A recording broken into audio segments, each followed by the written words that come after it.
as a good Catholic boy, it's so nice to be able to say, thank God for the Methodist Church. Well, we'll play one more number. I don't think it's a band concert without this number. I certainly don't think it's a band concert in the United States of America without this next tune we're going to play. And it's a tune that's iconic. It's a tune that you hear on commercials for car dealerships, and you'll hear it at the 4th of July, and you know, this and that. But it's actually the National March of the United States of America. We have a national anthem, the Star-Spangled Banner, and we have a national march, the Stars and Stripes Forever. And how it came to be written is sort of an interesting story. Now, John Philip Sousa in 1892 left the Marines. He was conductor of the President's own United States Marine Band. He was making quite a career there in Washington. But he thought if I could just get out of under the thumb of the President of the United States, I could have a pretty successful career as an independent bandmaster. So he left the Marines in 1892, formed the Sousa Band, and went on the road to tremendous success. The Sousa Band was in existence for 39 years, and in that 39 years they played 17,964 concerts. They traveled around the United States every year, 9 months out of the year, sometimes 10 or 11 months out of the year, 7 days a week, 2 concerts a day. They might play an afternoon concert in Strongsville and get on the train and go up to Cleveland and play an evening concert, get on the train and go to the next town. That was their way of life.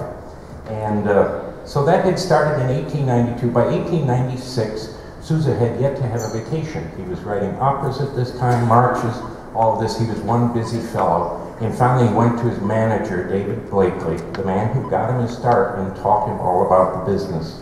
And he said, I need a vacation. And he says, take one. Go to Europe, take your wife, get your kids, go to Europe and have a nice vacation. So they did. Well, it was in December of 1896, they were in Naples, and he picks up the newspaper, and on the front page of the New York Herald Tribune, it says, David Blakely dead of a heart attack in New York. Now this was the man who started the Sousa Band, taught him everything he knew. So he got the first ship back to the United States.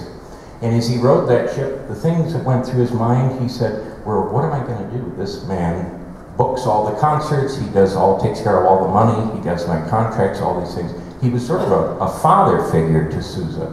And he really thought that maybe early in his career at this point, this was it for Sousa. You know, he'd get back and the whole thing would be a big kaput. And so he paced the deck of that ship day in and day out as it steamed back to the United States of America. And he said, as he worried and thought about his future, the only thing that gave him solace was looking up on that beautiful flagpole on that ship and seeing that beautiful Stars and Stripes Forever. And as he paced that deck, music started to play in his head. And he didn't write a note of that music down, he said, until he was back on American soil.